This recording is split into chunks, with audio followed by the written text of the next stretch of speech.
Next ये हमारा 4th number का लेक्चर है और इसके अंदर हम डिस्कस करने वाले हैं जो अभी हमने प्रॉपर्टी पढ़ी थी सॉइल की, जैसे कि आपने पढ़ा था वाटर कंटेंट, ठीक है, स्पेसिफिक ग्रेविटी, यूनिट वेट। हम इनको कैसे डिटरमाइंड करेंगे।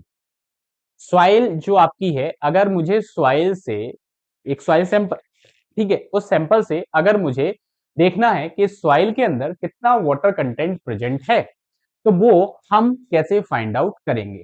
तो आज के लेक्चर के अंदर हम प्रॉपर्टीज जो पढ़ने वाले हैं, जो पढ़ ली हैं, उनका डिटर्मिनेशन देखेंगे। ठीक है, तो स्टार्ट करते हैं।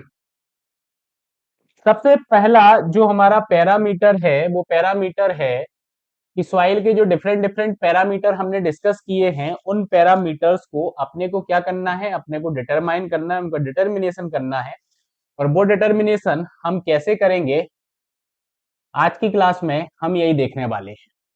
सबसे पहले आप देखोगे हेडिंग में लिखा हुआ है method of determination of water content. ठीक है, हम सबसे पहले यहाँ पे बात करेंगे वाटर कंटेंट की। हमें वाटर कंटेंट फाइंड आउट करना है। एक बेसिक सा क्वेश्चन कि what is water content, water content हमारा क्या होता है, ये ऑलरेडी मैं आपको पढ़ा चुका हूं। जल्दी से आप कमेंट में इसका आंसर दें कि वाटर कंटेंट आपका क्या कहलाता है। ऑलरेडी हम क्लास के अंदर इस चीज को डिस्कस कर चुके हैं। ठीक है, अब अगर मैं बात करूं कि अगर हमें सॉइल के अंदर से वाटर कंटेंट को फाइंड आउट करना है तो हम कैसे फाइंड आउट करेंगे। तो हमारे पास डिफरेंट टाइप ऑफ मेथड्स होती हैं जिनकी हेल्प से हम वाटर कंटेंट को डिटरमाइन कर सकते हैं। जैसे आप देख सकते हो कि हमारे पास पहली जो मेथड है ओवन ड्राइंग मेथड, दूसरी मेथड हमारे पास है टेक्नोमीटर मेथड, थर्ड मेथड जो हमारी है वो है हमारी कैल्शियम कार्बाइड मेथड। इसी मेथड को हम रैपिड मॉइस्चर मेथड के नाम से भी जानते हैं। नेक्स्ट अगर मैं बात करूं तो नेक्स्ट हमारी जो मेथड है वो हमारी है सैंड बाथ मेथड। ठीक है, नेक्स्ट हमारी कौन सी मेथड है, सैंड बाथ मेथड है। और इसके आगे अगर मैं डिस्कस करूं तो नेक्स्ट हमारी जो मेथड है वो है torsion balance moisture meter method. इसके बाद आप देखोगे तो रेडिएशन मेथड है और देन एल्कोहल मेथड है। मतलब कुल हमारे पास 7 मेथड्स हैं जिनकी हेल्प से हम वाटर कंटेंट को डिटरमाइन कर सकते हैं। क्लियर। अब यहाँ पे ऑब्जेक्टिव क्वेश्चन की बात की जाए तो एमसीक्यू क्वेश्चन में आपसे पूछा जा सकता है कि आपको 4 ऑप्शंस दिए गए हैं जिसके अंदर इन मेथड्स के नाम लिखे हैं। कोई 3 नाम आपके जो होंगे वो डिफरेंट नाम होंगे, एक नाम जो होगा वो सही होगा। और आपसे पूछा जाएगा कि कौन सी मेथड से आप वाटर कंटेंट को डिटरमाइन करते हो। ठीक है, तो आपको सबसे पहला तो ये नाम ही याद रखने हैं कि वाटर कंटेंट को डिटरमाइन करने के लिए हमारे पास कितनी मेथड्स अवेलेबल हैं। उसके बाद आपको इनकी डिटेल्स पता होनी चाहिए। सबसे पहला जो आपका है वो आपको ये सातों के साथ नाम याद रखने हैं कि भैया वाटर कंटेंट का determination with the help of these methods होता है। ठीक है, यहां तक की बात क्लियर। आगे बढ़ते हैं तो आगे सबसे पहले जो हमारी मेथड आती है वो मेथड आती है हमारी कौन सी, ओवन ड्राइंग मेथड। अब ओवन ड्राइंग मेथड के नाम से ही आपको समझ में आ रहा होगा कि हमारे पास भैया इलेक्ट्रिक ओवन है जिसके अंदर हम सॉइल को ड्राई करने वाले हैं और वाटर कंटेंट को फाइंड आउट करने वाले हैं। ठीक है, तो सबसे पहली चीज याद रखना है आपको कि भैया ओवन ड्राइंग मेथड जो आपकी है सिंपलेस्ट मेथड है और मोस्ट एक्यूरेट मेथड है। कैसी मेथड है, सिंपलेस्ट मेथड है, सिंपल मेथड है और आपको एक्यूरेट रिजल्ट यह प्रोवाइड कराती है। नेक्स्ट अगर देखोगे तो लिखा है soil sample is dried in a controlled temperature. मतलब यहाँ पे टेम्परेचर कैसा रहने वाला है, कंट्रोल्ड टेम्परेचर रहने वाला है। सपोज अगर मैं आपसे बोलूं कि भैया 60 डिग्री सेल्सियस पे आप हीट करो तो 60 डिग्री पे ही होगा, ऐसा नहीं कि 61 हो जाए या 59 डिग्री सेल्सियस हो जाए। कंट्रोल्ड टेम्परेचर मतलब आप टेम्परेचर को कंट्रोल कर सकते हो, अपने आप टेम्परेचर यहाँ पर बढ़ेगा नहीं। तो ये जो पॉइंट मैंने अभी आपको बताया ये बहुत इंपॉर्टेंट पॉइंट है। टेम्परेचर कैसा यहाँ पे रहेगा, कंट्रोल्ड टेम्परेचर रहेगा। और टेम्परेचर रेंज अगर आप देखोगे तो इससे भी क्वेश्चन कभी कभी पूछ लिया जाता है। 105 से 110 डिग्री सेल्सियस ये टेम्परेचर रेंज है ओवन ड्राइंग मेथड की। तो ये टेम्परेचर रेंज भी आपको याद रखना है। नेक्स्ट अगर आप देखोगे तो नेक्स्ट पॉइंट में लिखा हुआ लेबोरेटरी मेथड। मतलब आप इस मेथड को लैब के अंदर ही परफॉर्म कर पाओगे, फील्ड के ऊपर आप परफॉर्म नहीं कर पाओगे। मतलब लैब के अंदर आपको अगर सॉइल सैंपल का क्या निकालना है, वाटर कंटेंट निकालना है, तो ओवन ड्राइंग मेथड का आप यूज कर सकते हैं। मैंने आपको यहाँ पे पूछा था कि वाटर कंटेंट क्या होता है, आपने तो कमेंट में बताया नहीं, लेकिन यहाँ पे लिखा हुआ है, आप देख सकते हो कि वाटर कंटेंट जो हमारा होता है वो होता है weight of water to the weight of solid का रेशियो होता है। हम इसी को पढ़ते हैं। मैंने आपको ये भी बताया था भैया इसकी जगह पे आप टोटल वेट ऑफ सॉइल भी ले सकते हो, लेकिन सिग्निफिकेंस हमारे इसका ज्यादा है, क्योंकि जो वेट ऑफ सॉलिड हमारा है ये कैसी चीज है, स्टेबल चीज है, फिक्स है, ठीक है, चेंज नहीं होने वाली। ठीक है, अब ओवन ड्राइंग मेथड के अंदर आप ये फॉर्मूला देख सकते हो, फॉर्मूला यहाँ पे लिखा हुआ है, क्लियर, क्या लिखा हुआ है, W2 minus W3 divide by W3 minus W1 into 100। ये फॉर्मूला याद रखना है, न्यूमेरिकल बन सकता है, डायरेक्टली फॉर्मूला भी पूछा जा सकता है कि ओवन ड्राइंग मेथड में वाटर कंटेंट कैसे निकलेगा। अभी आपको सारी चीजें क्लियर करूंगा, W1 W2 W3 आपका क्या है यहाँ पे, ठीक है। अब समझना आप यहाँ पे, ये तो समझ में आ गया आपको, हाँ, क्या है formula, W2 minus W3 W3 minus W1। अब देखो यहाँ पे सिंपली क्या लिखा है, वेट ऑफ वाटर लिखा हुआ है, नीचे क्या लिखा हुआ है, वेट ऑफ सॉलिड लिखा हुआ है। आप देखोगे यहाँ पे W1 जो आपका है वो आपका रिप्रेजेंट कर रहा है वेट ऑफ कंटेनर को, कर रहा है। W2 जो है, W2 के अंदर weight of container plus moist sample आपका है। और W3 में आप देखोगे वेट ऑफ कंटेनर और ड्राइड सैंपल आपका है, क्या है, weight of container plus dried sample आपका है। यही बात समझ में यहाँ पे, हाँ। तो अब आप देखोगे कि अभी आपने वाटर कंटेंट का जो फॉर्मूला लिखा था, wait of water divide by weight of solid, यही लिखा हुआ था, यही लिखा था। अब आप इसमें देखोगे ये लिखा हुआ है, तो हमें वेट ऑफ वाटर निकालना है। तो आपने देखा था कि ये लिखा हुआ था कि भैया W2 माइनस W3, मतलब वेट ऑफ कंटेनर आपका माइनस हो गया, बचा मोइस्ट सैंपल और ड्राई सैंपल। तो मोइस्ट सैंपल में से ड्राई सैंपल चला जाएगा तो वेट ऑफ वाटर ही तो आएगा, divide by wait of solid. तो वेट ऑफ कंटेनर को माइनस कर दो इसमें से, तो ये ड्राइड सैंपल है, तो यहाँ पे लिखा हुआ था कि W3 माइनस W1 इंटू कर दो 100 का, तो ये हमारा वाटर कंटेंट निकल के आ गया, यही फॉर्मूला लिखा हुआ था, ये फॉर्मूला आपको बता दिया मैंने। तो ये चीज आपको पता होना चाहिए कि W1 आपका क्या है, वेट ऑफ कंटेनर है, W2 weight of container plus moist sample है, W3 आपका weight of container plus dried sample है, ठीक है। अब वेट ऑफ वाटर जो आपने निकाला वो कैसे निकाला, W2 में से W3 को माइनस कर दिया। वेट ऑफ सॉलिड आपने कैसे निकाला, W3 में से W1 को माइनस कर दिया, तो निकल आया आपका वेट ऑफ वाटर और वेट ऑफ सॉलिड दोनों का रेशियो आपने यहाँ पे कर दिया, तो आपका वाटर कंटेंट यहाँ पे निकल के आ गया, ठीक है, याद रहेगा।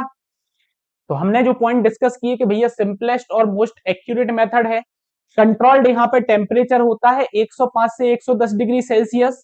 नेक्स्ट लेबोरेटरी मेथड है, वाटर कंटेंट निकालने का फॉर्मूला हमने देख लिया है। नेक्स्ट आपको याद रखना है कि अगर हमारी सॉइल ऑर्गेनिक है, कैसी सॉइल है, ऑर्गेनिक सॉइल है, ऑर्गेनिक सॉइल भी मैं आपको बता चुका हूं। आप बताइए ऑर्गेनिक सॉइल के अंदर कौन कौन सी सॉइल आती है, फर्स्ट लेक्चर के अंदर ही मैंने आपको बताया था। तो फॉर ऑर्गेनिक सॉइल जो टेम्परेचर रहेगा भैया वो रहेगा 60 डिग्री सेल्सियस का टेम्परेचर रहेगा, 60 डिग्री सेल्सियस आपका टेम्परेचर रहेगा। कितना टेम्परेचर रहेगा, 60 डिग्री सेल्सियस। ये क्वेश्चन आपके ऑब्जेक्टिव में बनते हैं फैक्चुएट, ठीक है। तो for organic soil temperature is about 60 degree Celsius. याद रखना अगर आपकी सॉइल सैंडी सॉइल है, कैसी सॉइल है, अगर आपकी सॉइल सैंडी सॉइल है तो कंप्लीट ड्राइंग होने में आपको सिर्फ और सिर्फ 4 से 6 घंटे लगेंगे, मतलब 4 से 6 घंटे के अंदर सैंडी सॉइल जो होती है वो ड्राई हो जाती है। लेकिन फिर भी मैं आपको बोलूंगा कि आप 24 घंटे के लिए इसको ट्राई करें, इससे हम इंश्योर करते हैं कि वाटर जो हमारा है वो कंप्लीट रिमूवल हो गया है, क्लियर। लेकिन याद रखना कि भैया सैंडी सॉइल जो है वो 4 से 6 घंटे में कंप्लीट ड्राई हो जाती है। नेक्स्ट पॉइंट की ओर अगर हम बढ़े तो नेक्स्ट पॉइंट पर आप यहाँ पे देख सकते हो लिखा है, in the case of organic soil temperature is not राइज्ड beyond 60 degree Celsius. ये तो हमने अभी देखा कि ऑर्गेनिक सॉइल के केस में 60 डिग्री सेल्सियस होना चाहिए, लेकिन यहाँ पे अगले पॉइंट में ये बोला जा रहा है कि भैया 60 डिग्री से ज्यादा नहीं होना चाहिए, अगर ज्यादा हो जाएगा तो क्या होगा, ऑक्सीडेशन ऑफ ऑर्गेनिक मैटर हो जाएगा। और अगर हम इस चीज को अवॉइड करना चाहते हैं कि हमारे ऑर्गेनिक मैटर का ऑक्सीडेशन ना हो, क्या ना हो, ऑर्गेनिक मैटर का ऑक्सीडेशन ना हो, तो भैया 60 डिग्री सेल्सियस तक रखना, इससे ज्यादा नहीं जाना चाहिए, ठीक है। नेक्स्ट यहाँ पे देखोगे पॉइंट, तो नेक्स्ट पॉइंट यहाँ पे बोल रहा है कि if the soil has higher content of gypsum, अगर सॉइल के अंदर जिप्सम का हाई कंटेंट है, सबसे पहले तो भैया ये देख लो जिप्सम होता क्या है, CaSO4 2H2O। अगर हाई अमाउंट ऑफ जिप्सम आपकी सॉइल के अंदर है तो जो टेम्परेचर आपका रहेगा वो एक्सीड नहीं करना चाहिए 80 डिग्री सेल्सियस से, इससे 80 डिग्री सेल्सियस से। अगर ये एक्सीड कर जाता है तो क्या होगा, रिमूवल ऑफ क्रिस्टलाइजेशन, जो क्रिस्टलाइजेशन वाटर आपका होता है उसका रिमूवल आपको यहाँ पे देखने को मिलेगा अगर 80 डिग्री सेल्सियस से ज्यादा आपका टेम्परेचर हो जाता है। नेक्स्ट आप देखोगे in any case temperature is not rest, चाहे कोई सा भी केस हो, टेम्परेचर आपका बियॉन्ड 110 डिग्री सेल्सियस से ज्यादा नहीं होना चाहिए, चाहे कोई सा भी केस हो। 110 डिग्री सेल्सियस के ऊपर आप नहीं जाओगे। अगर आप चले जाते हो तो आपको रिमूवल ऑफ स्ट्रक्चरल वाटर देखने को मिलेगा। क्या देखने को मिलेगा, आपको रिमूवल ऑफ स्ट्रक्चरल वाटर देखने को मिलेगा। आई बात समझ में, स्ट्रक्चरल वाटर आपका रिमूव हो जाएगा अगर आप 110 डिग्री सेल्सियस के ऊपर जाते हैं तब। ठीक है, नेक्स्ट इन दिस टेस्ट, हम जो टेस्ट यहां पे कर रहे हैं, हम कौन सा टेस्ट कर रहे हैं, ओवन ड्राइंग मेथड से हम निकाल रहे हैं वाटर कंटेंट, निकाल रहे हैं। तो in this test apart from structural and crystallization water, हम स्ट्रक्चरल वाटर की बात छोड़ दें, हम क्रिस्टलाइजेशन वाटर की बात छोड़ दें, तो जितने भी इन दोनों के अलावा वाटर हैं हमारी सॉइल के अंदर, उन सारे वाटर्स को आप मेजर कर रहे हैं। सिर्फ और सिर्फ आप किसको मेजर नहीं कर रहे हो, आप स्ट्रक्चरल वाटर को मेजर नहीं कर रहे हो, आप क्रिस्टलाइजेशन वाटर को मेजर नहीं कर रहे हो, इन दोनों को छोड़ के। आई बात समझ में। आगे बढ़ते हैं तो आप यहाँ पे देखोगे लिखा हुआ है जो मैंने आपको अभी बोला था, however samples of any type of soil, किसी भी टाइप का सॉइल सैंपल हो, इट्स केप्ट फॉर 24 आवर्स, आप इसको 24 घंटे के लिए रखोगे to ensure complete removal of water. हम ये इंश्योर करने के लिए 24 घंटे तक इसको ड्राई करेंगे कि हमारा कंप्लीट वाटर रिमूव हुआ है या नहीं हुआ है। तो ये चीज आपको याद रखना है, चाहे किसी भी टाइप की सॉइल हो। लेकिन सैंडी सॉइल के केस में मैंने आपको बताया कि भैया 4 से 6 घंटे के अंदर आप इसको कंप्लीट ड्राई कर सकते हो। ठीक है, लेकिन इसका मतलब ये नहीं है, ठीक है, इसका मतलब यही है कि सैंपल आप 24 घंटे तक रखो। ठीक है, अब जैसे अभी मैंने आपको लास्ट पॉइंट क्या बताया कि भैया स्ट्रक्चरल और क्रिस्टलाइजेशन वाटर को छोड़ के आप सभी टाइप के वाटर को मेजर करते हो, तो बाकी कौन से वाटर होते हैं, तो आप देखोगे कि वाटर जो जनरली होता है वो दो कैटेगरी का होता है, एक तो पोर वाटर होता है और एक होता है एब्जॉर्ब्ड वाटर। अगर आप देखोगे कि पोर वाटर के अंदर आपका ग्रेविटी वाटर आता है और कैपिलरी वाटर आता है, और एब्जॉर्ब्ड वाटर के अंदर आपका हाइग्रोस्कोपिक वाटर आता है और क्या आता है, फिल्म वाटर आता है। ठीक है, तो हम सिर्फ और सिर्फ स्ट्रक्चरल और क्रिस्टलाइजेशन वाटर को छोड़ेंगे, बाकी जितने भी टाइप के आपके वाटर हैं सॉइल के अंदर वो सारे के सारे वाटर आपके जो रहेंगे वो इस टेस्ट के अंदर अपन मेजर करेंगे। ठीक है, आगे बढ़ते हैं तो आगे हमारी जो सेकंड मेथड आती है वो आती है हमारी सैंड बाथ मेथड। कौन सी मेथड आती है हमारी, हमारी मेथड आती है सैंड बाथ मेथड। अब सैंड बाथ समझ में आ रहा है, सैंड बाथ क्या होता है, जनरली कंफ्यूजन यहाँ पे हो जाती है, उसको डिटेल में समझते हैं। सबसे पहला पॉइंट जो याद रखने का है कि भैया सैंड बाथ मेथड जो आपकी होती है वो फील्ड मेथड होती है। कैसी मेथड होती है, फील्ड मेथड आपकी होती है, इसको आप फील्ड के ऊपर परफॉर्म करोगे। अब अगर फील्ड के ऊपर आप परफॉर्म कर रहे हो तो इलेक्ट्रिक ओवन जो होगा वो वहां पे अवेलेबल नहीं होगा, नहीं होगा, इलेक्ट्रिक ओवन अवेलेबल नहीं होगा तो फिर हम कैसे यहाँ पे हीट प्रोवाइड करेंगे, तो केरोसिन स्टोव्स जो आपके होते हैं, कैंडल्स जो होते हैं, उसके द्वारा आप हीटिंग यहाँ पे प्रोवाइड कराओगे। आप देख सकते हो यहाँ पे कि आप देख रहे हो यहाँ पे स्टोव्स है, स्टोव है जिससे आप हीट प्रोवाइड करा रहे हो। ये तगारी टाइप का आप जो यहाँ पे देख रहे हो ना, ये तगारी टाइप का जो इक्विपमेंट आप देख रहे हो ये आपका सैंड बाथ कहलाता है। क्या कहलाता है, सैंड बाथ आपका कहलाता है।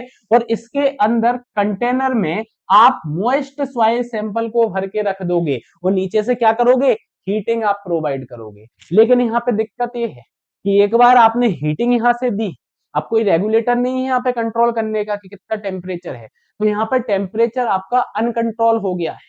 तो आप ये नहीं बता सकते हो आपके भैया 60 डिग्री सेल्सियस है कि 80 डिग्री सेल्सियस है कि 110 डिग्री सेल्सियस है कि 105 डिग्री सेल्सियस है। इसलिए ऑर्गेनिक सॉइल और जो आपका हायर कंटेंट ऑफ जिप्सम वाली सॉइल है उसको आप यहाँ पे टेस्ट नहीं कर पाओगे, क्योंकि उसके लिए तो आपने अभी पढ़ा कि भैया 60 डिग्री सेल्सियस और 80 डिग्री सेल्सियस रिस्पेक्टिवली आपका टेम्परेचर होना चाहिए।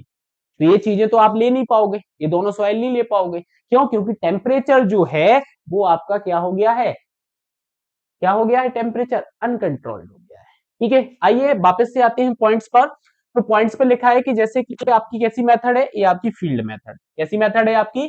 ये मेथड आपकी फील्ड मेथड है। क्विक आपका यहाँ पे रिजल्ट मिलने वाला है।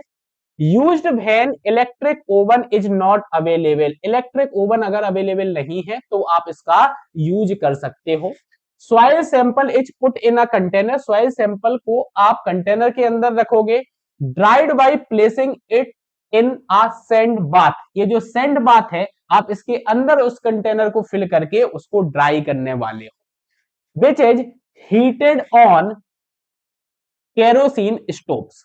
ठीक है, जिसको आप हीट दोगे किसके द्वारा?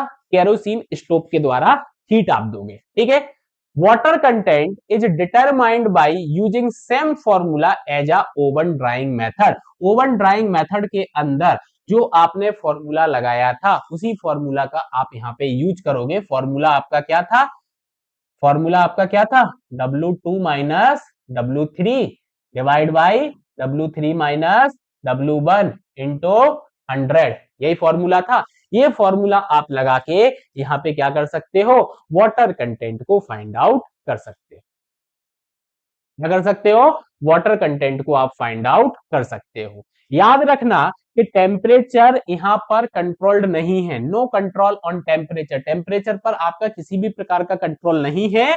तो therefore not suitable for organic soil and soil having gypsum content. Organic soil के लिए सुटेबल नहीं है। और किस सॉइल के लिए नहीं है? ऐसी सॉइल जिसके अंदर हायर अमाउंट ऑफ जिप्सम है। क्या है? Higher amount of gypsum.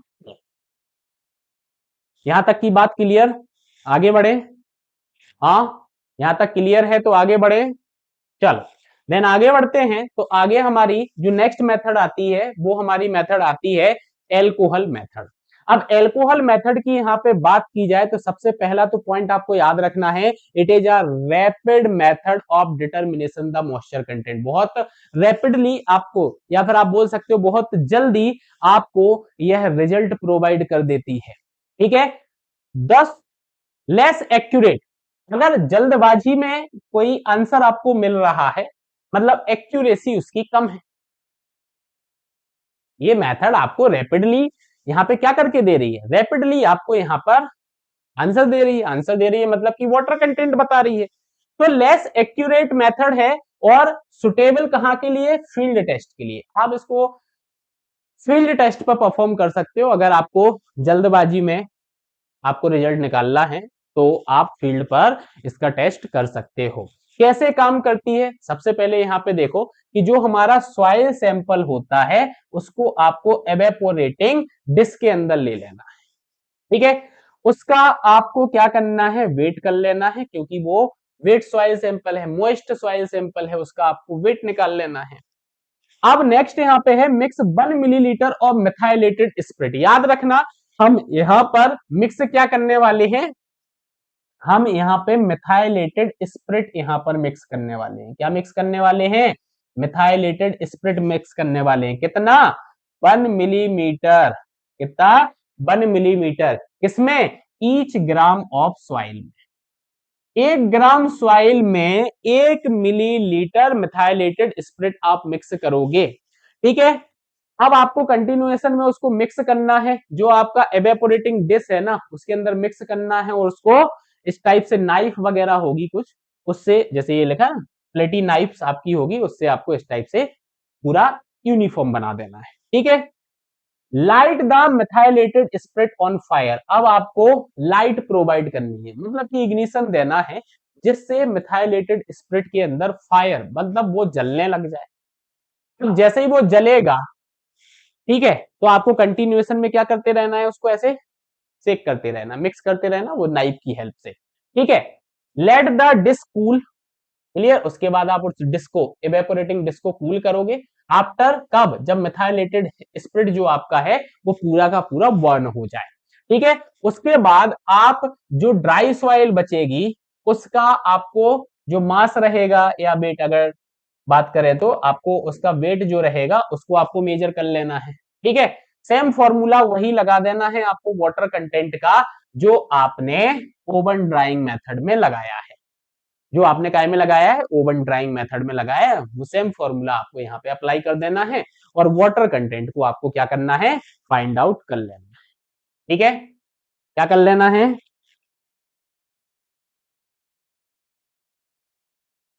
Water content को फाइंड आउट कर लेना है। यहां तक की बात क्लियर।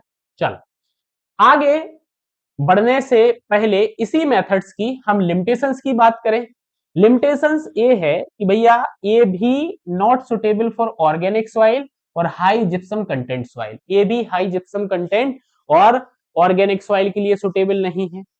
इन एक्यूरेट रिजल्ट आपको यहां पे मिलेगा, क्यों, क्योंकि यहां पर स्ट्रक्चरल वाटर का लॉस हो जाता है और स्ट्रक्चरल वाटर हमारा लॉस नहीं होना चाहिए। टेम्परेचर के ऊपर आपका कंट्रोल नहीं है क्योंकि मिथाइलेटेड स्पिरिट आपने यहाँ पे मिक्स किया हुआ है, आपने फायर दिया है, अब क्या टेम्परेचर से यहाँ पे जल रहा है, क्या हो रहा है, हीट हो रही है, कुछ हो रही है, आपको नहीं पता। ठीक है, तो ये लिमिटेशंस हैं, ये तीनों पॉइंट्स भी याद रखना है कि भैया ऑर्गेनिक सॉइल और हाई जिप्सम कंटेंट सॉइल के अंदर इसका यूज नहीं कर सकते, वो सुटेबल नहीं है। इनएक्यूरेट रिजल्ट्स मिलने वाला है क्योंकि स्ट्रक्चरल वाटर लॉस यहाँ पे देखा गया है और साथ ही साथ टेम्परेचर के ऊपर हमारा कंट्रोल नहीं है। टेम्परेचर पे कंट्रोल नहीं होगा तो ऑर्गेनिक सॉइल और हाई जिप्सम कंटेंट सॉइल के लिए बिल्कुल भी सुटेबल नहीं है। ठीक है, चलो इतनी बात क्लियर है। हाँ, तो नेक्स्ट मेथड पे आते हैं। नेक्स्ट मेथड हमारी है calcium carbide method and rapid moisture method. ठीक है, अब आप यहाँ पे ये डायग्राम देख रहे होंगे, ये जो डायग्राम बना हुआ है, ये जो डायग्राम आपका है, ये डायग्राम आपका है मॉइस्चर मीटर का। किसका है, मॉइस्चर मीटर का। इस मॉइस्चर मीटर के अंदर हम करते क्या है, हम मॉइस्ट सैंपल को लेंगे। किसको लेंगे, हम मॉइस्ट सैंपल को लेंगे और साथ ही साथ इसके अंदर कैल्शियम कार्बाइड को आप मिक्स करोगे। किसको मिक्स करोगे, कैल्शियम कार्बाइड को मिक्स करोगे। लेकिन याद रखना कि ये जो मॉइस्ट सैंपल है इसको आपको यहाँ पर फिक्स अमाउंट में ही रखना है। इसमें रखना है, फिक्स अमाउंट में ही रखना है। ऐसा नहीं है कि भैया आप कुछ तो भी यहाँ पर फिल करके रख दो। ये जो फिक्स अमाउंट आपका होगा ये आपका 4 to 6 ग्राम होगा। क्या होगा, 4 to 6 ग्राम होगा। और ये मेथड भी आपकी कैसी मेथड है, फील्ड मेथड आपकी रहेगी। तो 4 से 6 ग्राम फिक्स अमाउंट जो आपका आया वो कितना आया, 4 to 6 ग्राम आपको मॉइस्ट सैंपल लेना है और इसके साथ आपको कैल्शियम कार्बाइड को ऐड करना है। जैसे ही ये कैल्शियम कार्बाइड इस मॉइस्ट सैंपल के अंदर जो वाटर प्रेजेंट है उससे रिएक्ट करेगा तो C2H2 आपका यहाँ पे रिलीज होगा। क्या होगा, C2H2। C2H2 क्या होता है, C2H2 होता है आपका एसिटिलीन गैस। अब जो एसिटिलीन गैस यहाँ पर आपकी फॉर्म हुई तो ये एसिटिलीन गैस के द्वारा जो प्रेशर एक्सर्ट किया जाएगा वो इस डायल गेज के अंदर आपका आ जाएगा। और ये जो प्रेशर एक्सर्ट किया जा रहा है एसिटिलीन गैस के द्वारा कि कितनी एसिटिलीन गैस यहाँ पे बन रही है, उसको फर्दर आप कैलिब्रेट करोगे वाटर कंटेंट के फॉर्म में। ठीक है, तो आप यहाँ पे देखोगे लिखा हुआ है कि भैया कैल्शियम कार्बाइड मेथड या रैपिड मॉइस्चर मेथड जो हमारा होता है फील्ड मेथड होता है, 4 to 6 gram fix amount of soil sample आपको लेना है मॉइस्चर मीटर के अंदर और इसके अंदर कैल्शियम कार्बाइड को आप ऐड करोगे। Calcium carbide react with water present in the soil sample. Soil sample के अंदर जो वाटर प्रेजेंट है उससे कैल्शियम कार्बाइड रिएक्ट करेगा और एसिटिलीन गैस को फॉर्म करेगा। किसको फॉर्म करेगा, एसिटिलीन गैस को फॉर्म करेगा। ठीक है, अब आप देखोगे कि the water content of soil is determined indirectly from the pressure of acetylene gas formed. यही आपको बोला कि एसिटिलीन गैस के द्वारा कितना प्रेशर यहाँ पे एक्सर्ट किया जा रहा है। कहां पे एक्सर्ट किया जा रहा है, यहाँ पे डायल गेज के अंदर वो प्रेशर आपका आएगा, उसको फर्दर आप कैलिब्रेट करोगे वाटर कंटेंट के फॉर्म में। इक्वेशन जो है वो आपकी क्या बनेगी कि कैल्शियम कार्बाइड CaC2 जो आपका है 2H2O से रिएक्ट कर रहा है तो C2H2 आपका बन रहा है और साथ ही साथ CaOH होल ट्वाइस आपका यहाँ पे बाहर निकल रहा है। ठीक है, आई बात समझ में। जो इंस्ट्रूमेंट यहाँ पे यूज हो रहा है वो इंस्ट्रूमेंट को आप मॉइस्चर टेस्टर बोलते हो। क्या बोलते हो, मॉइस्चर टेस्टर बोलते हो। ठीक है, the pressure of the acetylene gas produce act on the diaphragm of the moisture tester. जो आपका मॉइस्चर टेस्टर है उसके डायल गेज के अंदर प्रेशर आपका रिकॉर्ड हो रहा है। The quantity of gas is indicate on the pressure gauge. Pressure gauge के अंदर आपको क्वांटिटी पता चलेगी और इसको फर्दर आप कैलिब्रेट करोगे स्केल ऑफ प्रेशर गेज पर, तो वाटर कंटेंट आप डिटरमाइन कर लोगे। ठीक है, तो वाटर कंटेंट आप कैसे निकालोगे? ड्राई मास के बेसिस पे आप निकाल सकते हो, W equals to W T upon 1 minus W T. ठीक है, ये आपका वाटर कंटेंट जो कैलिब्रेटेड होके आपका निकल के आएगा। लेकिन याद रखना कि ये जो मेथड है ये भी आपकी वेरी क्विक मेथड है, इसलिए यह भी आपको एक्यूरेट रिजल्ट नहीं देगी। अभी तक हमने जितनी भी मेथड्स पढ़ी हैं उनमें आपको जो एक्यूरेट रिजल्ट देने वाली मेथड है वो आपकी है ओवन ड्राइंग मेथड। तो यही वो मेथड है जो ऑल ऑफ द मेथड, जो 7 मेथड्स आपने देखी है उसके अंदर मोस्ट एक्यूरेट रिजल्ट आपको प्रोवाइड कराती है। क्या कराती है? मोस्ट एक्यूरेट रिजल्ट आपको प्रोवाइड कराती है। आई बात यहां तक समझ में? हाँ,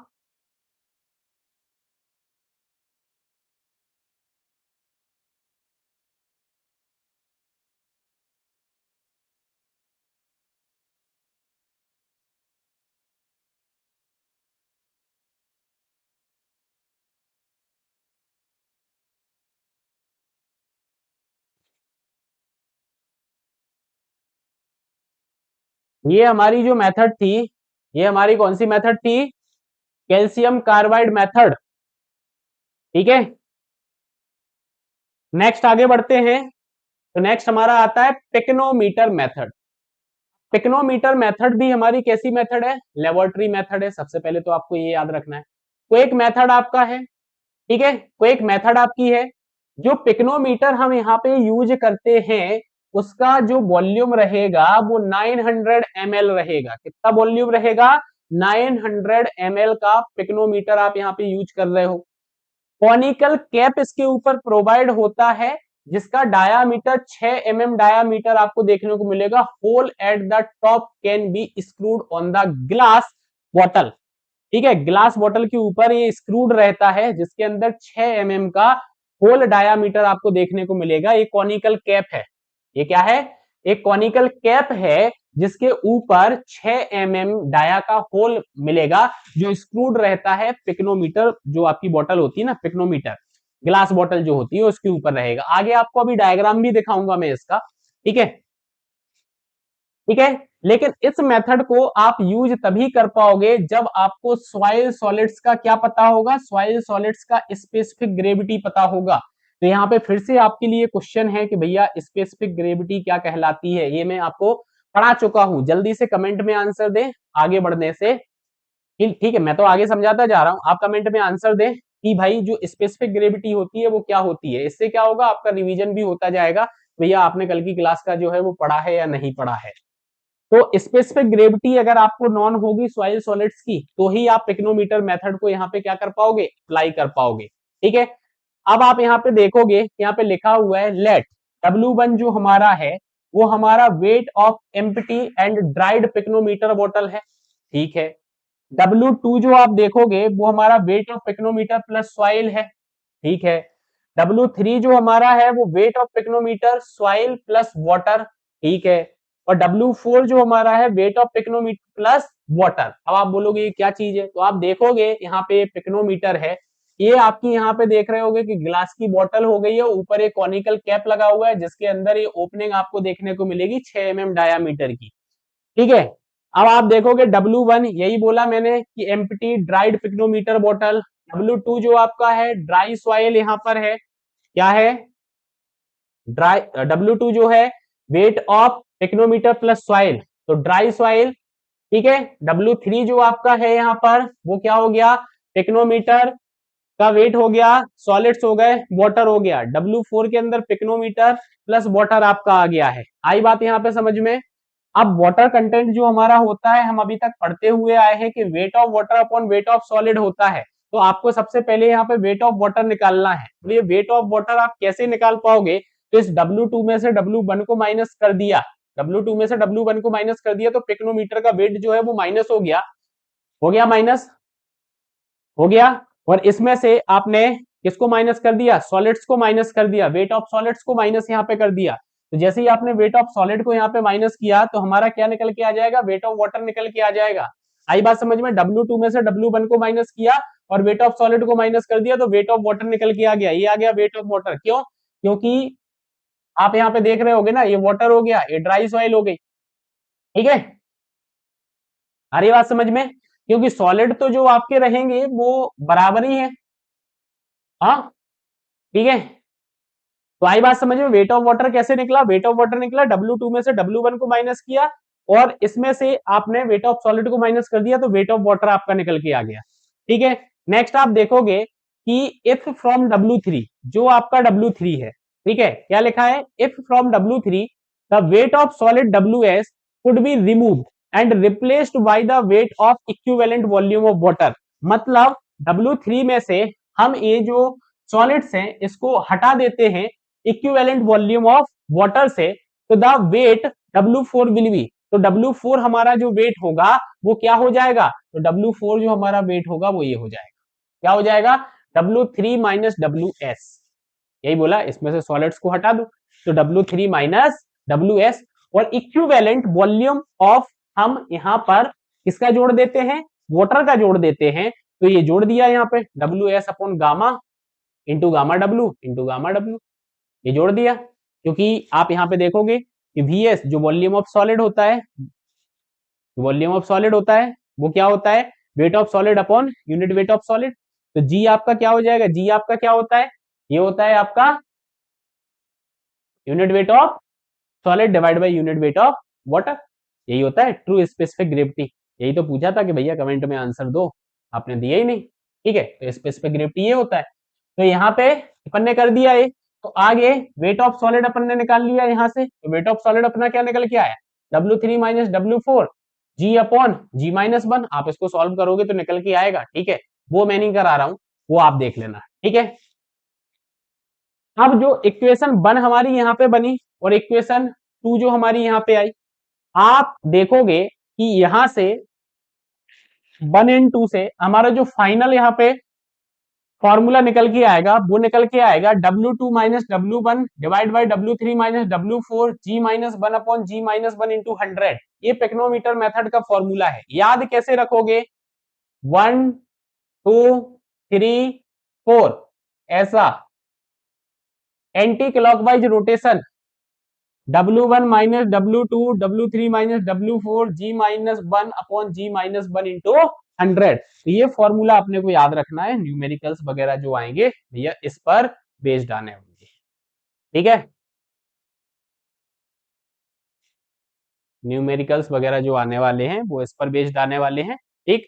चल नोट की बात करें, नोट यहाँ पे लिखा है कि इन view of the difficulty in removing entrapped air from the soil sample, the method is more suited for cohesionless soil where this can be achieved easily। मतलब पिक्नोमीटर मेथड आप कोहेजनलेस सॉइल के लिए रख लो, कोहेजनलेस सॉइल के लिए आप इस मेथड को रख लो। याद रखना पिक्नोमीटर मेथड हमारी जो रहेगी वो कोहेजनलेस सॉइल के लिए,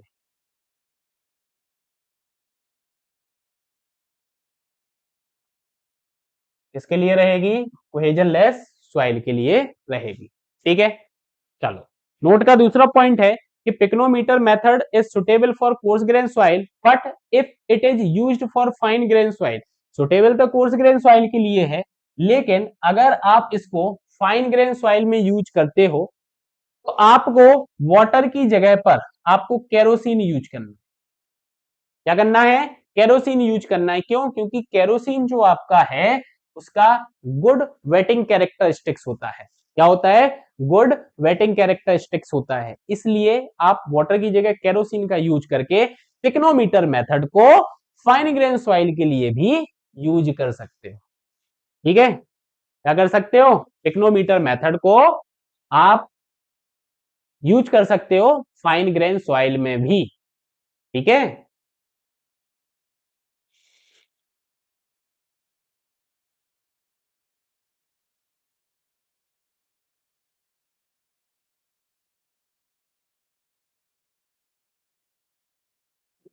नेक्स्ट हमारी जो मेथड है वो है रेडिएशन मेथड। अब रेडिएशन मेथड की यहाँ पे बात की जाए तो रेडिएशन मेथड क्या होती है, एक तो ये फील्ड मेथड आपका है। सबसे पहले आप ये डायग्राम यहाँ पे देखो, इन डायग्राम से आपको समझ आए दे रहा हूं कि इसके ऊपर लिखा क्या हुआ है।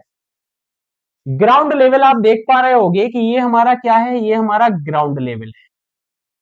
ये हमारा क्या है, ग्राउंड लेवल है। तो बिलो द ग्राउंड लेवल हमने दो मेटल की केसिंग यहाँ पे प्रोवाइड की। क्या की है, दो मेटल की केसिंग यहाँ पे प्रोवाइड की है। एक जो मेटल की केसिंग है इसके अंदर रेडियो एक्टिव मटेरियल क्या है, रेडियो एक्टिव मटेरियल है। और ये जो रेडियो एक्टिव मटेरियल आपका है, इस मटेरियल को क्या बोलो, कौन सा मटेरियल यूज हो रहा है, कोबाल्ट 60।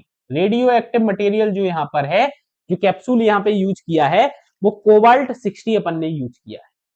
और जो दूसरी मेटल की केसिंग है, इसके अंदर जो ये रॉड देख रहे हो, डेट इज द डिटेक्टर। क्या देख रहे हो, डिटेक्टर।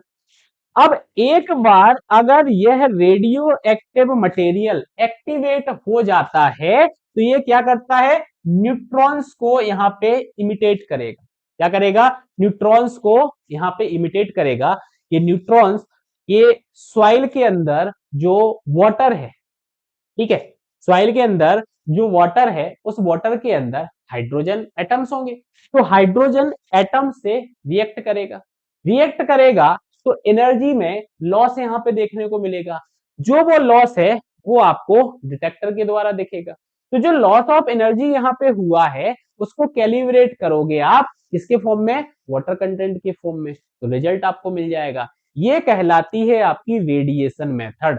क्या कहलाती है, ये कहलाती है आपकी रेडिएशन मेथड। आई बात समझ में। तो आप देखो यही लिखा है कि ये फील्ड मेथड होती है। ग्राउंड लेवल के नीचे आपको दो मेटल की केसिंग प्रोवाइड कराना है।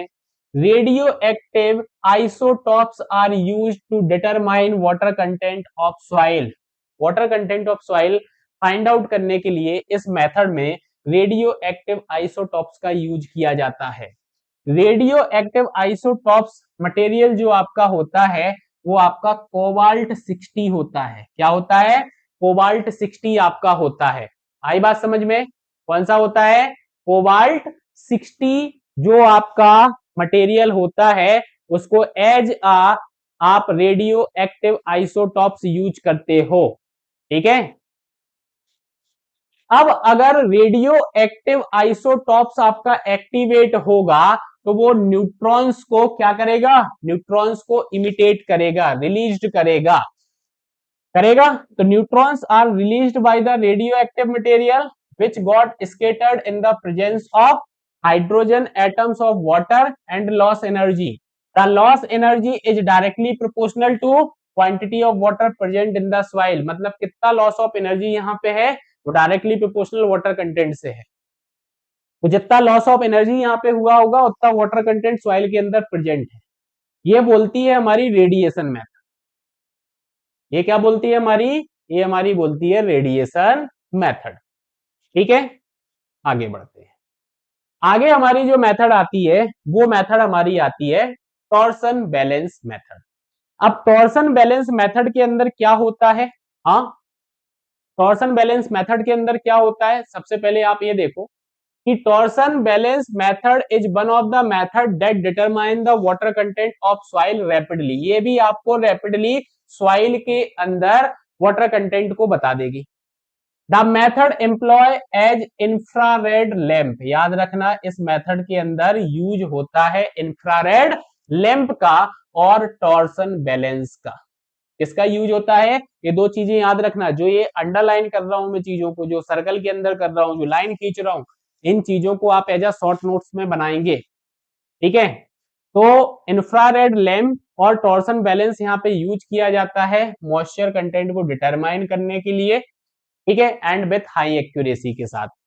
अब इंफ्रारेड रेडिएशन जो आपका है या लैंप जो आपका है वो आपको कैसे मिलेगा, तो उसके लिए आपको 250 वॉट का लैंप बिल्ट करना है टॉर्सन बैलेंस में। ठीक है,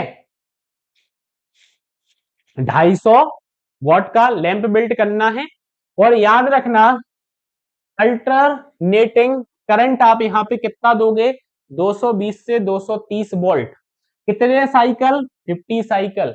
main supply single phase main supply रहेगी, तब जाके इंफ्रारेड रेडिएशन आपका प्रोवाइडेड हो पाएगा। तो ये आपके फैक्चुएट क्वेश्चंस में पूछे जा सकते हैं कि भैया इंफ्रारेड रेडिएशन क्रिएट करना है तो 250 वॉट लैंप आपको चाहिए, ठीक है। आपको अल्टरनेटिंग करंट देना है 220 से 230 वॉट का, ठीक है। 50 cycle single phase main supply आपकी रहे, ठीक है। टॉर्सन बैलेंस मेथड के अंदर जो आपका सॉइल सैंपल होगा उसका मैक्सिमम साइज जो रहेगा भैया 2 mm तक रहेगा, इससे बड़ी सॉइल नहीं लेना है आपको, ठीक है। अब यहाँ पे हो क्या रहा है, यहाँ पे टॉर्क अप्लाई हो रहा है, यहाँ पे क्या हो रहा है, टॉर्क अप्लाई आपका हो रहा है one end of the torsion wire. Torsion wire में आपका एक एंड पे टॉर्क अप्लाई हो रहा है जो mean of the calibrated drum to balance the loss of weight of sample, sample का कितना वेट यहाँ पे लॉस हो रहा है वो रिकॉर्ड करना है, ठीक है। तो आप देखो यहाँ पे ये लिखा हुआ है, बल्ब लगा हुआ है 250 वॉट, 220 से 230 वोल्ट, ठीक है। 50 हर्ट्ज साइकिल, ये आपका मॉइस्ट सॉइल सैंपल है और ये टॉर्सन वायर आपका है। कितना इसके अंदर वेट लॉस हो रहा है वो इसके अंदर आपका रिकॉर्ड हो जाएगा और उसी को फर्दर आपको जब आपका सैंपल पूरा ड्राई हो जाएगा तो आपको क्या करना है, आपको उसको कैलिब्रेट कर देना है और अपना आंसर निकाल लेना है, ठीक है। ये जो टॉर्क की वैल्यू रहेगी कि कितना टॉर्क यहाँ पे अप्लाई हो रहा है, इसी टॉर्क को आप कैलिब्रेट करोगे वाटर कंटेंट के फॉर्म में, ठीक है। तो torque value is calibrated in the term of water content, torque की वैल्यू को आप वाटर कंटेंट के टर्म में कैलिब्रेट करोगे। जितनी ज्यादा टॉर्क की वैल्यू आएगी, जितनी ज्यादा टॉर्क की वैल्यू आएगा उतना ज्यादा वाटर कंटेंट होगा, higher water content in sample. तो high torque value indicate higher water content in sample, high water content sample के अंदर बताएगा, ठीक है। क्या बताएगा, हायर वाटर कंटेंट बताएगा सैंपल के अंदर। नेक्स्ट आगे बढ़ते हैं, आगे बढ़ते हैं। तो आगे बढ़ने से पहले बता दूं कि ओवन ड्राइंग मेथड में हमने 7 मेथड देखी थी, ठीक है। जल्दी से सातों के नाम कमेंट में लिख देंगे क्या, लिखेंगे, बताओ फिर। हाँ, तो वो सातों की सातों मेथड को हमने डिटेल में डिस्कस कर लिया है। इस मेथड के अंदर क्या प्रोसीजर रहती है, क्या क्या चीजें यूज हो रही हैं, कैसे हम वाटर कंटेंट को फाइंड आउट कर रहे हैं, ठीक है। तो ये हमारा वाटर कंटेंट का डिटर्मिनेशन यहाँ पे हो गया है।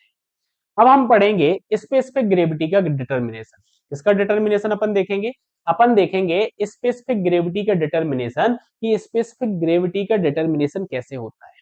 अब स्पेसिफिक ग्रेविटी का अगर हमें डिटर्मिनेशन देखना है तो आप यहाँ पे देखोगे मैंने लिखा है 50 ml डेंसिटी बॉटल, हमारे पास एक ऑप्शन है। आप डायग्राम भी यहाँ पे देख पा रहे हो कि डेंसिटी बॉटल जो होती है वो होती कैसी है, ठीक है। फिर मैंने लिखा 500 ml फ्लास्क, मैंने क्या लिखा, मैंने लिखा 500 ml फ्लास्क, और फ्लास्क का भी आप डायग्राम देख पा रहे होगे फ्लास्क कैसा दिखता है, ठीक है। नेक्स्ट आप देखोगे यहाँ पे पिक्नोमीटर, पिक्नोमीटर में आप देख सकते हो यही बताया था, कांच की डेंसिटी बोतल, उसके ऊपर कॉनिकल कैप लगा होता है जिसके ऊपर ये जो ओपनिंग रहेगी 6 mm डाया का आपका ओपनिंग यहाँ पे देखने को मिलेगा, ठीक है।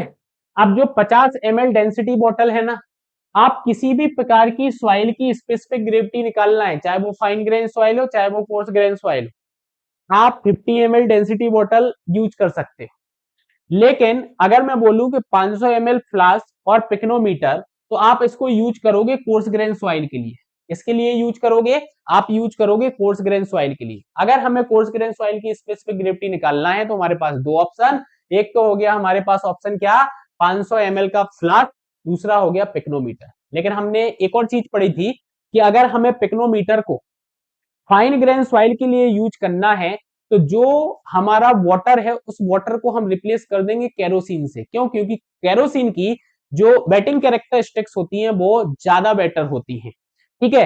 तो यहाँ पे वही लिखा है कि pycnometer can be used for fine grain soil also with standard fluid as kerosene. यहाँ पे स्टैंडर्ड फ्लूइड आपका क्या रहेगा, केरोसिन आपका रहेगा, वाटर नहीं रहेगा। क्या रहेगा, केरोसिन आपका रहेगा, वाटर नहीं रहेगा। तो स्पेसिफिक ग्रेविटी ऑफ सॉइल को फाइंड आउट करना है तो हमारे पास ये तीन ऑप्शन है, 50 ml density bottle, 500 ml flask और पिक्नोमीटर। ठीक है, डिटेल में समझते हैं कि पिक्नोमीटर जो हमारा होता है, पिक्नोमीटर मेथड हम यूज करते हैं। ठीक है, instead of pycnometer density bottle 50 ml और flask 500 ml can also B use, इनको भी यूज किया जाता है, ये मैं बता चुका हूँ। पिक्नोमीटर का आप ये देख चुके हैं डायग्राम यहाँ पे कि W1 एम्प्टी पिक्नोमीटर आपका हो गया, ये आपका W2 जो रहेगा वेट ऑफ पिक्नोमीटर और ओवन ड्राई आपकी सॉइल इसके अंदर है।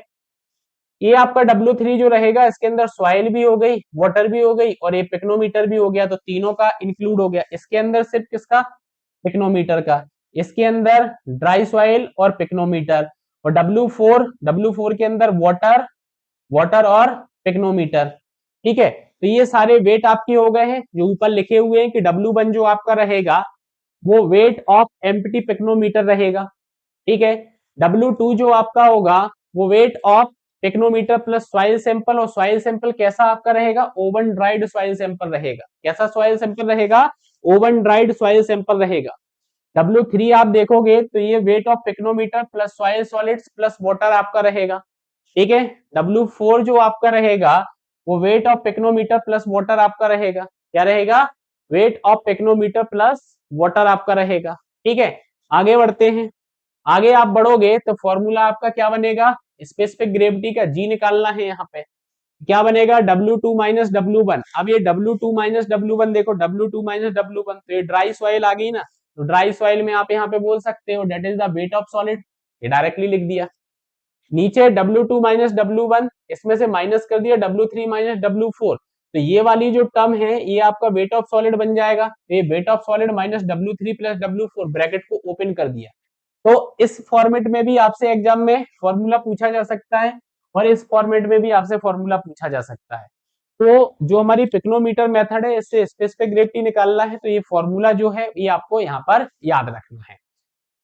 अब इंडिया के अंदर जो इसको स्पेसिफिक ग्रेविटी आपकी होती है इसको रिपोर्ट किया जाता है 27 डिग्री सेल्सियस। टेम्परेचर क्या रहेगा, 27 डिग्री सेल्सियस। और ये आपकी बहुत सारी एग्जाम्स के अंदर डायरेक्टली पूछ लिया जाता है कि इंडिया के अंदर स्पेसिफिक ग्रेविटी को कितने टेम्परेचर पे आप मेजर कर रहे हो, 27 डिग्री सेल्सियस पर आप कर रहे हो। ठीक है, if temperature degree Celsius is the test temperature then specific gravity at 27 degree Celsius is given by, मतलब किसी दूसरे टेम्परेचर की बात यहाँ पे कर रहा है। तो आप 27 डिग्री सेल्सियस पे कैसे रिपोर्ट करोगे, तो 27 डिग्री सेल्सियस पे रिपोर्ट करने के लिए स्पेसिफिक ग्रेविटी आप रखोगे कोई दूसरे टेम्परेचर की जो है, यूनिट वेट ऑफ वाटर रखना है आपको डिग्री, टेम्परेचर डिग्री सेल्सियस जो दिया गया है, और 27 डिग्री सेल्सियस पे जो यूनिट वेट ऑफ वाटर आपका है वो आपको यहाँ पे पुट करना है। जैसे ही आप पुट करोगे तो रिपोर्ट कर दोगे आप G27 डिग्री सेल्सियस पर। लेकिन मैंने यहाँ पे बोला था कि पिक्नोमीटर आप यूज कर रहे हो फाइन ग्रेन के अंदर, तो आप केरोसिन को आप यूज करोगे, वेटर वेटिंग एजेंट होता है कंपेयर टू अगर वाटर देखा जाए तो। ठीक है, देन यही फॉर्मूला आपका क्या बन जाएगा, क्या बन जाएगा, देखो एज इट इज वही फॉर्मूला लिखा हुआ है, WS upon WS minus W3 plus W4 into के। के क्या है, के आपका स्पेसिफिक ग्रेविटी ऑफ केरोसिन है। के आपका क्या है, के आपका यहाँ पे स्पेसिफिक ग्रेविटी ऑफ केरोसिन है। ठीक है, अब याद रखना इनडायरेक्टली आप स्पेसिफिक ग्रेविटी को with the help of shrinkage limit भी निकाल सकते हो।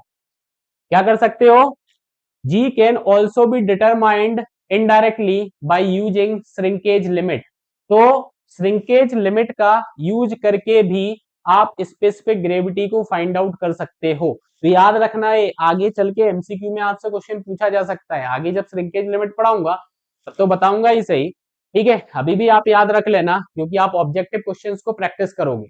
भैया डेली बेसिस पे ऑब्जेक्टिव क्वेश्चंस लगाते जाना जितना आप पढ़ते जा रहे हो, ऐसा मत सोचना इकट्ठा करते जाओ, टाइम नहीं है हमारे पास ज्यादा, 5 से 6 महीने हैं एग्जाम में। ठीक है, ऑलमोस्ट सारी एग्जाम आपकी एक साथ में पैरेलली ही पढ़ने वाली है, कुछ कुछ डेज के डिफरेंस पर। तो प्रिपेयर अपने को इस हिसाब से होना है कि 2025 के अंदर हम एक सरकारी नौकरी को ले लें। ठीक है, तो मेहनत उस हिसाब से होनी चाहिए आपकी। ठीक है, मक्कारी बिल्कुल भी नहीं चलेगी, सिर्फ और सिर्फ पढ़ाई। ठीक है, जितना पढ़ते जा रहे हो, जितना कवर अप होता जा रहा है, जो भी सब्जेक्ट पढ़ रहे हो उसके ऑब्जेक्टिव इमीडिएट उसी के साथ साथ कंप्लीट करते चलना है अपने को, छोड़ना नहीं है। कि जब अगला सब्जेक्ट स्टार्ट होगा तब हम पता चले कि सॉइल के क्वेश्चन सॉल्व कर रहे हैं और उस सब्जेक्ट को पेंडिंग में डाल के रखा है। नहीं भाई, जो सब्जेक्ट जिस टाइम पे पढ़ रहे हो उसके ऑब्जेक्टिव उसी टाइम पे आपको कंप्लीट करना है। ठीक है, आगे बढ़ते हैं। तो आगे अब अपन देखेंगे यहाँ पे यूनिट वेट का डिटर्मिनेशन।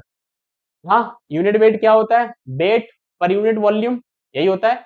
अलग अलग हमने यूनिट वेट यहाँ पे पढ़े हुए थे। ठीक है, तो अब आप देखोगे यहाँ पे हमारे पास जो मेथड्स अवेलेबल हैं, अगर हमें यूनिट वेट को फाइंड आउट करना है तो सबसे पहला आप देखोगे हमारी कोर कटर मेथड है। नेक्स्ट हमारा सैंड रिप्लेसमेंट मेथड है। नेक्स्ट हमारा वाटर डिस्प्लेसमेंट मेथड है। ठीक है, सबमर्ज्ड मास डेंसिटी मेथड भी एक होती है, आगे आपको ब्रीफली थोड़ा सा बता दूंगा उसको भी। ठीक है, लेकिन आपको याद रखना है क्या कि core cutter method, sand replacement method और वाटर डिस्प्लेसमेंट मेथड, ये वो तीन मेथड हैं जिनसे हमें यूनिट वेट को डिटरमाइन करना है। याद रखना है एग्जाम के अंदर मेथड्स के नाम भी पूछे जाते हैं कि आप इस मेथड्स की हेल्प से क्या फाइंड आउट करते हो, या यूनिट वेट को आप कौन सी मेथड से फाइंड आउट करोगे। तो नाम जरूर याद रखने हैं, core cutter method, sand replacement method and water displacement method. Core cutter method की अगर बात की जाए तो आप यहाँ पे देख सकते हो, 3D में डायग्राम आप देख रहे हो, ये आपका रैमर होता है जिससे आपको अप्लाई करना है। ठीक है, लोड अप्लाई करना है। ठीक है, ये आप यहाँ पे देख पा रहे होगे, ये आपका कटर आपका होता है और ये आपका डॉली आपका होता है जो इसके ऊपर ऐसा लग जाता है। ठीक है, डायमेंशंस की अगर आप बात करोगे तो ये यहाँ पे डायमेंशंस है, ये 900 mm आप देख सकते हो। अगर मैं यहाँ से यहाँ तक की बात करूं तो ये आपको 900 mm का देखने को मिलेगा। ठीक है, और यहाँ से यहाँ तक की ऐसी बात करोगे तो ये लिखा हुआ है 140 mm, और अगर मैं इसकी बात करूं तो ये लिखा हुआ है यहाँ पे 75 mm। That is the rammer. ठीक है, नेक्स्ट आप यहाँ पे डॉली देख सकते हो जो इसके ऊपर अटैच हो जाता है। आप देखोगे 100 mm डाया का ये होता है, 25 mm इसका आप देख सकते हो यहाँ पे। ठीक है, और बाहर आउटर डाया जो आपका होता है 115 mm का होता है, और ये जो छोटा सा यहाँ पे आप देख पा रहे हो, ये वाला जो यहाँ पे बना हुआ है पॉइंट, ये आपका 6 mm का है। नेक्स्ट आप कटर देख सकते हो, ये कटर आपका है, जो कटर आपका रहेगा वो आपका 127.4, और नीचे आप ये देख पा रहे हो 10 mm जो यहाँ पे ये ब्लेड्स ऐसी बेंड की गई है। ठीक है, आप इंटरनल डायामीटर की बात करोगे 100 mm का रहेगा, आउटर आपका जो रहेगा वो आपका ये रहने वाला है। ठीक है, तो ये तो आपका कोर कटर की बात यहाँ पे हो गई है। अब करना क्या है यहाँ पे, तो आप देखो सबसे पहला नॉन कोहेजिव सॉइल के अंदर आप इसको यूज करोगे। इसके अंदर use in case of non cohesive soil, can not be used in case of hard and gravelly soil. याद रखना, अगर सॉइल आपकी हार्ड है और ग्रेवली आपकी सॉइल है तो आप यहाँ पे यूज नहीं करोगे।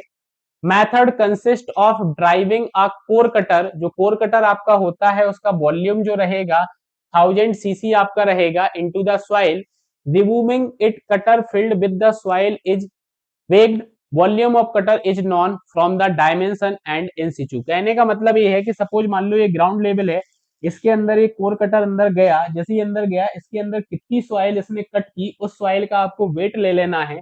आपको कटर का वॉल्यूम पता है, उसके बेसिस पर आप क्या करोगे, वेट पर यूनिट वॉल्यूम लगा दोगे तो आपको यूनिट वेट मिल जाएगा। ठीक है, मिल जाएगा।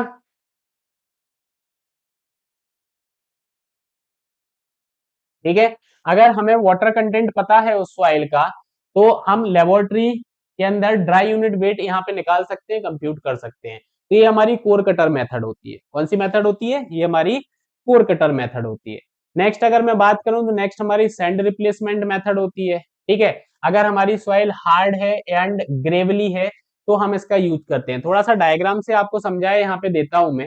सबसे पहले क्या किया जाता है, यहाँ पे आप देख सकते हो, ये डायग्राम यहाँ पे देख रहे हो, ये हमारा सिलेंडर है, स्टैंड आप देख रहे हो, यहाँ पे कॉनिकल पार्ट लगा हुआ है, स्टॉपर लगा हुआ है, सिलेंडर कैन आपका है, लेवल सरफेस आपका है, सैंड पोरिंग सिलेंडर है। आपको क्या करना है, जमीन के अंदर इस टाइप का एक पिट यहाँ पे बनाना है। ये जमीन आप देख सकते हो, सिलेंडर ये एक्सकेवेट यहाँ पे किया गया है। जितना पार्ट एक्सकेवेट किया है इसमें से जो सॉइल निकली होगी उसका हमने वेट कर लिया होगा और उसको बाहर निकाल दिया, उसका वेट कर लिया। इसके ऊपर पोरिंग सिलेंडर को रखा और इसको पोर किया। अब ये सिलेंडर के अंदर नॉन वॉल्यूम होगा हमारा कि कितने वॉल्यूम ऑफ यहाँ पे सैंड दिख रही है हमें। ठीक है, अब इस पिट के अंदर ये आपका सैंड यहाँ पे क्या हो जाएगा, फिल हो जाएगा। उस बेसिस पर आप क्या करोगे, कैलकुलेट करोगे। आप यहाँ पे देख सकते हो, सबसे पहले ये जो प्लेट आप यहाँ पे देख रहे हो, ये प्लेट के अंदर एक सेंट्रल होल होता है, ये सेंट्रल होल देख रहे हो। आप क्या करोगे, ग्राउंड के ऊपर यहाँ पे इस टाइप से कील ठोक के इसको ग्राउंड पे रख देते हो, और इसके अंदर से आप क्या करते हो, एक्सकैवेशन करते हो, एक पिट पिट यहाँ पे बनाते हो, गड्ढा आप बनाते हो। गड्ढा जैसे ही बन जाएगा, उसके अंदर से जितनी भी मिट्टी निकल रही है उसका वेट कर लेना है। फिर आपको ये जो सिलेंडर आप यहाँ पे देख रहे हो, सिलेंडर को इसके ऊपर रखना है। ये स्टॉपर जो है इसको आप रिलीज करोगे तो इसमें से जो सैंड रहेगी वो इस गड्ढे के अंदर भर जाएगी। फर्दर कैलिब्रेशन से आप निकाल सकते हो कि उसके अंदर कितना आपका यहाँ पे फिल हुआ है, उसके अंदर कितना वॉल्यूम था। उस बेसिस पर आप यूनिट वेट को यहाँ पे बता सकते हो। तो यहाँ पे जनरली हुआ क्या, मिट्टी को निकाला है, सैंड को भरा है, that is the sand replacement. ठीक है, अब आप वापस से यहाँ आ जाते हैं और यहाँ आप देखोगे तो लिखा है used in case of hard and gravelly soil, क्योंकि कोर कटर यहाँ पे यूज नहीं हो पा रहा था। तो a hole in ground is made, ground के अंदर एक होल बनाना है। The excavated soil is weighed, excavated soil का आपको यहाँ पे वेट कर लेना है। The volume of hole is determine, hole का वॉल्यूम डिटरमाइन करना है और उसको रिप्लेस कर देना है सेंड से। इन सिचु यूनिट वेट आपको ऑप्टेंड कैसे मिलेगा, जो भी आपका वेट ऑफ एक्सकेवेटेड सॉइल आया है और जो भी आपका वॉल्यूम ऑफ फुल आया है, इन दोनों का रेशियो आपको निकाल देना है। ठीक है, this method is adopt in construction of highway, generally इस मेथड को यूज किया जाता है जब हम हाईवे को बनाते हैं, क्योंकि ड्राई यूनिट वेट हम यहाँ पे फाइंड आउट करते हैं जब जैसे कि सब ग्रेड की लेयर आपकी डलती है, कॉम्पैक्शन हो जाता है, तो कितना ड्राई यूनिट वेट आ रहा है, तो वहां पे आपकी इस मेथड को यूज किया जाता है। जनरली हाईवेज में बहुत ज्यादा यूज किया जाता है। ठीक है, नेक्स्ट अपन आगे बढ़े तो आगे हमारा आता है वाटर डिस्प्लेसमेंट मेथड। अब वाटर डिस्प्लेसमेंट मेथड आप यहाँ पे देख सकते हो, सबसे पहले ये हमारी सॉइल है जिसका वेट हमने W ले लिया है, W1 ले लिया है। अब ये सॉइल सैंपल जो हमारा है, इसके ऊपर हमने क्या किया, हमने वैक्स लगा दिया। हमने क्या किया, ये आप देख सकते हो, एक वैक्स की लेयर यहाँ पे चढ़ा दी, पैराफिन वैक्स आप बोल सकते हो। पैराफिन वैक्स की हमने यहाँ पर लेयर को क्या कर दिया है, लेयर को चढ़ा दिया है। पैराफिन वैक्स की लेयर को चढ़ाने के बाद हमने एक वाटर से भरे हुए कंटेनर के अंदर इसको ड्रॉप किया। अब जैसे ही ड्रॉप करोगे तो ये जो वेट जाएगा तो इसमें से पानी क्या आएगा, बाहर आएगा, जो यहाँ पे इकट्ठा हो जाएगा। तो ये जो इकट्ठा हुआ पानी है, इसको फर्दर हमने एक कंटेनर में लेके उस वाटर का वॉल्यूम यहाँ पे फाइंड आउट कर लिया है। तो भैया ये सैंपल इसके अंदर आपने डाला, तो सैंपल डाला तो कितना वाटर डिस्प्लेस हुआ, उसके बेसिस पर आप यहाँ पे यूनिट वेट को फाइंड आउट कर रहे हो। यही बात समझ में। पैराफिन वैक्स इसलिए लगाया गया है कि वाटर के अंदर जाएगा तो भैया नहीं तो मॉइस्चर को एडॉप्ट कर लेगा, इधर उधर फैल जाएगा आपका पूरा का पूरा बना हुआ सैंपल। ठीक है, तो चलो आगे देखते हैं। Suitable for cohesive soil only, याद रखना वाटर डिस्प्लेसमेंट मेथड जो आपका होता है कोहेजिव सॉइल के लिए आपका होता है। Where it is possible to have a lump soil. ठीक है, a regular shape well trimmed sample is weighed, regular shape में बेल ट्रिम्ड मतलब प्रॉपर ट्रिम्ड या सर्कुलर सिलेंडर आप ले लोगे, यहाँ पे उसका वेट आप निकाल लोगे W1, आप इसको कोट कर दोगे किसके द्वारा, पैराफिन वैक्स के द्वारा, एंड अगेन वेग्ड। पैराफिन वैक्स लगाने के बाद आपने W2 वेट ले लिया। The sample is now placed in metal container, आप मेटल कंटेनर के अंदर सैंपल को प्लेस्ड करोगे, उसको वाटर से फिल करना है आपको। Let the volume of displaced water, जो डिस्प्लेस्ड वाटर हुआ उसका वॉल्यूम आप निकालोगे। The volume of uncoated specimen, uncoated specimen का आप वॉल्यूम कैसे कैलकुलेट करोगे, तो उसका फॉर्मूला ये है कि जो टोटल वॉल्यूम आपका आएगा अनकोटेड स्पेसिमेन का, वो आएगा volume of water minus W2 minus W1 upon unit weight of paraffin. Paraffin wax का आपका ये रहेगा यूनिट वेट। ठीक है, तो unit weight of paraffin wax आपका रहेगा, बल्क यूनिट वेट तो आपको पता है क्या हो जाएगा, W1 अपॉन वॉल्यूम आपका हो जाएगा। ठीक है, तो ये निकल आया आपका, ये निकल आया आपका यूनिट वेट ऑफ सॉइल। ठीक है, तो ऐसे आपको यूनिट वेट ऑफ सॉइल निकाल देना है वाटर डिस्प्लेसमेंट मेथड के अंदर। ठीक है, ये वाटर डिस्प्लेसमेंट मेथड मैंने आपको बता दी कैसे क्या किया अपन ने। नेक्स्ट जो मैं आपसे बात कर रहा था ना कि सबमर्ज्ड मास डेंसिटी मेथड भी होती है, इसके अंदर क्या है, this method is suitable for cohesive soil which is highly sticky in nature, जो कोहेजिव सॉइल बहुत ज्यादा स्टिकी नेचर की होती है, वहां पे आप यूज कर सकते हो सबमर्ज्ड मास डेंसिटी मेथड। अब इसके अंदर बात वही है कि ये हमारा सॉइल सैंपल है, इसके अंदर पैराफिन वैक्स को और फिर हमने इसको सबमर्ज्ड कर दिया, फिर क्या कर दिया, इसको सबमर्ज्ड कर दिया। अब हुआ क्या है इसके अंदर, यहां समझते हैं। सबसे पहले वेट ऑफ पैराफिन वैक्स निकालना है, तो W2 में से W1 को माइनस कर दो, क्योंकि ये पैराफिन वैक्स का वेट निकल के आ जाएगा, कर दिया भाई। फिर वॉल्यूम ऑफ पैराफिन वैक्स निकालना है, तो वॉल्यूम ऑफ पैराफिन वैक्स निकालना है तो weight of paraffin wax divide by unit weight of paraffin wax आप कर दोगे, ठीक है। डेंसिटी ऑफ पैराफिन वैक्स कितनी होती है, 0.908 ग्राम पर ml आपका होता है। नेक्स्ट आपका है submerged weight of coated specimen. Coated specimen का जो सबमर्ज्ड वेट है वो W3, वो आपका क्या रहेगा, तो जो W2 आपका है, जो W2 आपका है इसमें से आप क्या करोगे, बायंसी फोर्स को आप माइनस कर दो, FV को आप माइनस कर दो, ये क्या है बायंसी फोर्स का है। आप बायंसी फोर्स को क्या कर दो, माइनस कर दो। अब बायंसी फोर्स आप कैसे निकालोगे, तो ये लिखा हुआ है, क्या लाएगा buoyancy force, volume of water into unit weight, ठीक है, तो ये निकल आया जो आपका आया वहां पे डिस्प्लेसमेंट, ठीक है। तो W3 आपका क्या हो जाएगा, W2 माइनस FB हो जाएगा। अब W3 FB की इसके अंदर वैल्यू पुट कर दी, वैल्यू पुट करने के बाद VW आपका यहाँ पे निकल आया। जब VW आपका यहाँ पे निकल आया तो volume of soil plus volume of paraffin wax ये आपका ये होता है, ये अपन ने एज इट इज लिख दिया। इसके अंदर अपन ने क्या किया, ये जो टोटल वॉल्यूम आपका आ रहा है तो volume of water minus volume of paraffin wax, इसके अंदर वैल्यू को पुट कर दिया। तो आप देख सकते हो यूनिट वेट का अपना फॉर्मूला होता है weight of soil divide by volume of soil, यही होता है weight of soil divide by volume of soil. बस इसके अंदर ये वैल्यू को पुट कर दिया तो ये हमारा फॉर्मूला बन गया, W1 upon W2 minus W3 upon unit weight of water minus W2 minus W1 upon unit weight of paraffin wax. तो ये फॉर्मूला निकल के आ गया। तो ये फॉर्मूला आपको फाइनली यहाँ पर याद रखना है, क्योंकि एग्जाम में आपसे डायरेक्टली पूछा जा सकता है, न्यूमेरिकल वगैरह तो नहीं आएगा, ठीक है।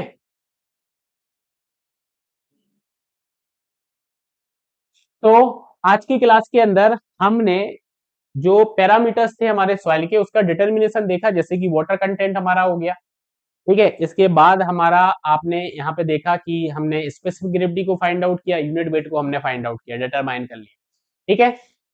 तो ये जो है आज की क्लास को यहीं पे ओवर करते हैं। नेक्स्ट क्लास के अंदर हम नेक्स्ट टॉपिक को स्टार्ट करेंगे सॉइल से। जैसा कि मैंने आपको बोला कि प्रैक्टिस सीट जो है आप डेली बेसिस पर लगाएं, और अगर कोई डाउट रहता है तो आप मुझसे व्हाट्सएप ग्रुप पर पूछ सकते हो। थैंक यू, क्लास ओवर, मिलते हैं नेक्स्ट सेशन के अंदर।